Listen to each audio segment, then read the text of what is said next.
Visitors to Kennedy Park above Castor Bay Beach on Auckland's North Shore may wonder about the origin of the park's ageing buildings and structures. What we're about to unfold is that a humble cliff-top farm was to become a significant part of Auckland's coastal fortifications during World War II. Turning back the clock, the Second Sino-Japanese War had been raging since 1937, and by early 1939 the civil war in Spain was nearing an end, but there were still uneasy times in Europe. Not unexpectedly, on September 3, 1939, Germany's war machine invaded Poland, taking just 18 days to conquer the country, a critical event in Europe's history. Simultaneously with Britain, New Zealand, as a dominion of the British Empire at the time, declared war on Germany. Many other countries were soon to follow with their declarations. World War II was underway in Europe. Even after 2 years of war in Europe, which by now had extended into North Africa, there was no real compelling reason for the United States to enter World War II. However, all that was to dramatically change. Early on the morning of December 7, 1941, Imperial Japanese Navy aircraft made a surprise assault on United States warships and airfields in Hawaii's Pearl Harbor. 5 of the 8 United States battleships were sunk, sinking, disabled or heavily damaged. The final toll after the assault was 21 ships sunk, 188 aircraft destroyed and 159 damaged. Coinciding with the Pearl Harbor raid, there were also Japanese forces attacks on neutral Thailand and the Philippines, a territory of the United States. Strategically located in the Central Pacific, the United States territories of Guam and Wake Islands were also attacked by Japanese forces. Such attacks on Pearl Harbor and its territories by Japanese forces led to the United States entry into World War II. Coordinated attacks were also made by Japanese forces on the British Empire, namely Singapore, Hong Kong and Malaysia. The attack on Malaysia was significant to New Zealand, as a contingent of their armed forces was stationed there at the time of Japan's invasion. New Zealand, Australia and Britain joined the United States in declaring war on Japan. Following on from the attack on Pearl Harbor, Japanese imperial forces rapidly gained control of the Southwest Pacific area. On February 19, 1942, the Australian town of Darwin was heavily bombed in 2 air raids by the Japanese. Many more attacks were to follow. By May 1942, Japan's imperial forces' line of advance in the Pacific extended as far south as the Solomon Islands. Worrying times for New Zealand, as the Japanese planned to expand their control deeper into the South Pacific. Meanwhile, German auxiliary cruisers Comet and Orion had been operating undetected in New Zealand territorial waters since as early as June 1940.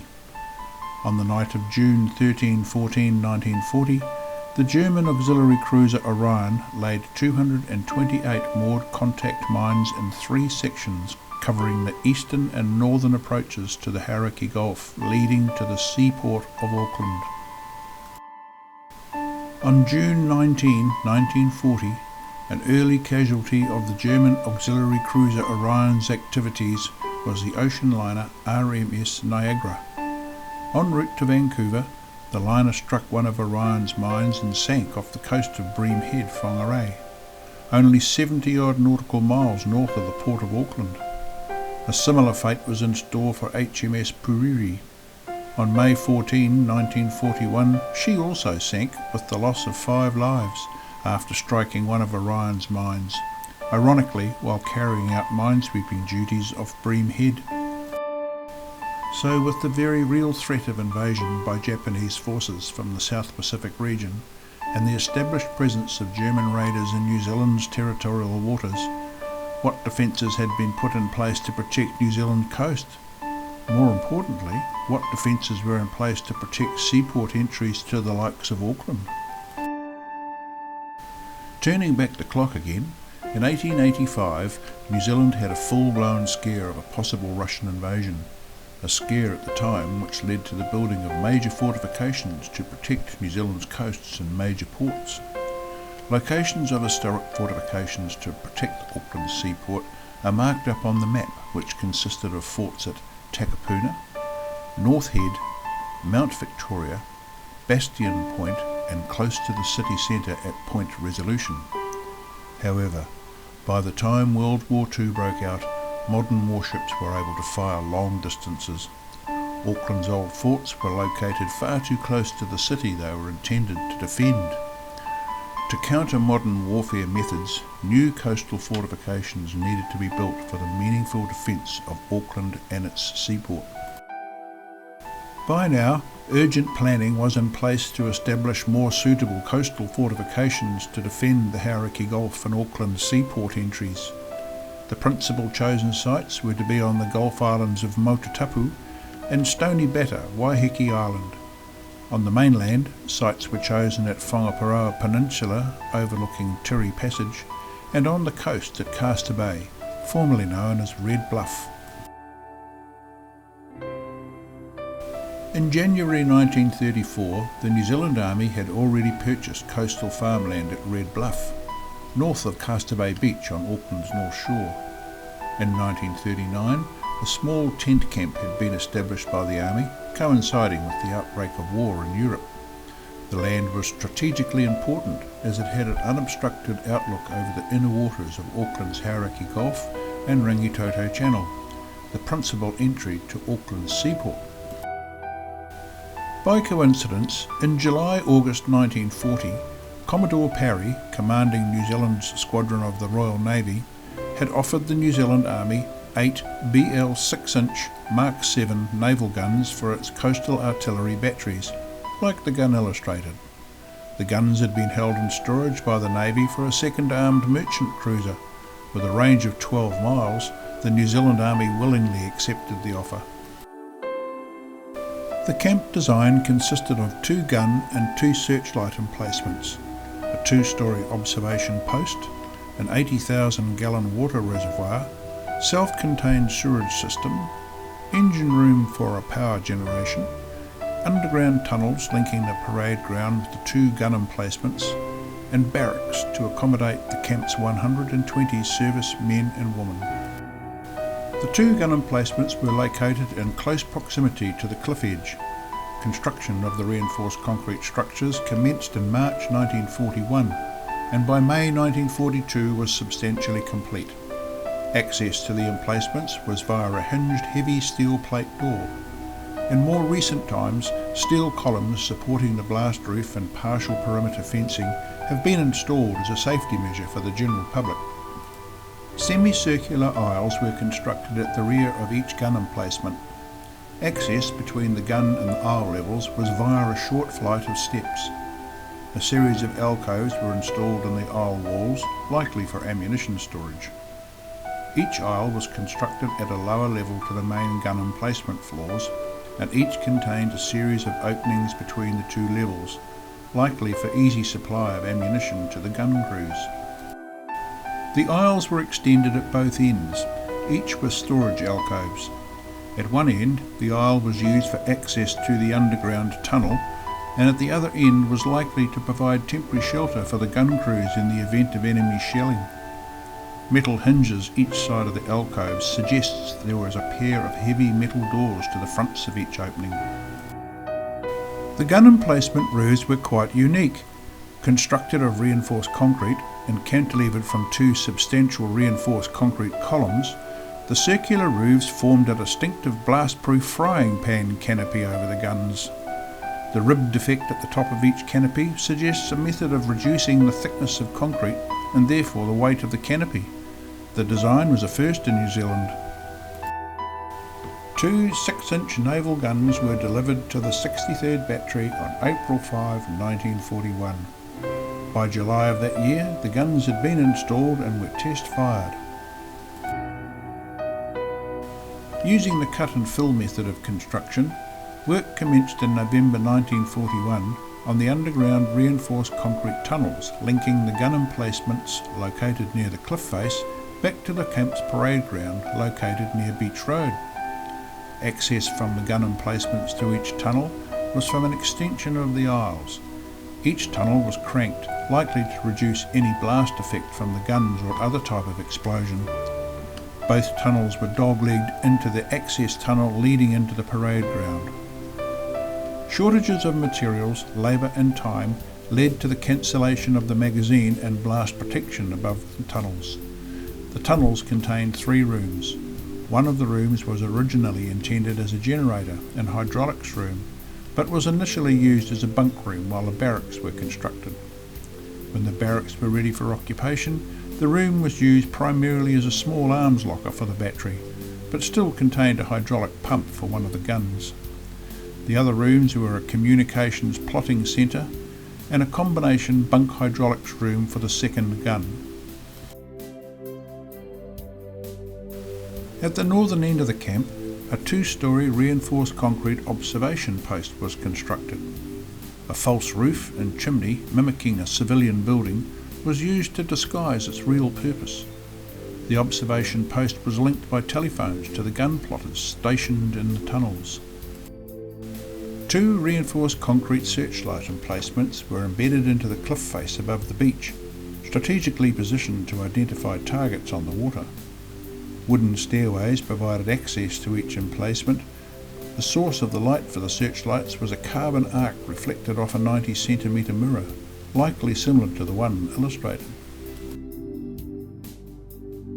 Power generation for the fortification and searchlights was housed in a reinforced concrete engine room bunker, partially built into the sloping ground, located between the barracks and Battery 1.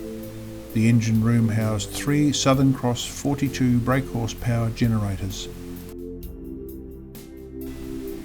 Built near the cliff edge, with its unobstructed outlook over the Hauraki Gulf and Rangitoto Channel, it was essential that some form of camouflage be put in place to disguise the exposed 2-storey observation post and the gun emplacements. A clever method was used. The battery's 2 gun emplacements were camouflaged to give the appearance of a seaside holiday home, complete with false roofs, fake chimneys and painted canvas sides. The battery observation post was painted to simulate an Italian ice cream parlour. The camp's underground water reservoir was constructed adjacent to the battery observation post. To avoid identification by enemy spotter planes, the roof was painted to resemble a tennis court. Built below the skyline, near the barracks, a parade ground was also painted to resemble tennis courts. In the event of an air attack, anti-aircraft guns were positioned along the top of the cliff edge, camouflaged within tents. Barracks and amenities buildings to accommodate the camp's servicemen and women were constructed within easy reach to Beach Road, disguised to resemble a civilian holiday settlement. Building of the barracks and amenities commenced about the same time as the gun emplacement tunnels, but were not fully completed till early 1943. While construction continued at the Castor Bay fortification, war was still raging in the Pacific. Hard-fought United States naval and air victories over Japanese forces had been achieved in the May 1942 Battle of the Coral Sea and in June 1942 at the Battle of Midway. By August 1942, Allied forces, predominantly United States Marines, landed on the island of Guadalcanal in the Solomon Island group. A major naval battle continued for several months after the landing before Japanese forces finally withdrew. Collectively, all these decisive events signalled a change in control of the Pacific War, a great relief for New Zealand. However, despite there being no time for complacency, in early 1943 the battery was placed in reserve, having never engaged in combat, and was subsequently used as a transit station for military personnel. The battery remained in reserve after the war, mainly as an army supply depot, and used for compulsory military training up until 1956. The observation post was converted for residential use, and in 1957 the battery decommissioned. Barrack accommodation buildings set aside for state housing accommodation, and until 1964 remaining camp buildings continued to serve as an army supply depot. The former barracks and amenities buildings, having by now fallen into dilapidation, were demolished in the early 1990s and later redeveloped into a modern housing estate. After many years of neglect, the observation post had fallen into a severe state of dilapidation, but of great importance, in August 1995 the building was registered in Category 2 as a historic building, which effectively saved it from demolition. The post was restored as a functional community building by the North Shore City Council between 2002 and 2003, so as to retain the elements of both its military and later civilian uses. Sadly, of what can be observed, the relocated recreation hut and remaining searchlight emplacements are now in a serious state of dilapidation. The community's interests in the surviving battery structures were reflected during 2010 with the registration of the Kennedy Park World War II Installations Preservation Trust Incorporated.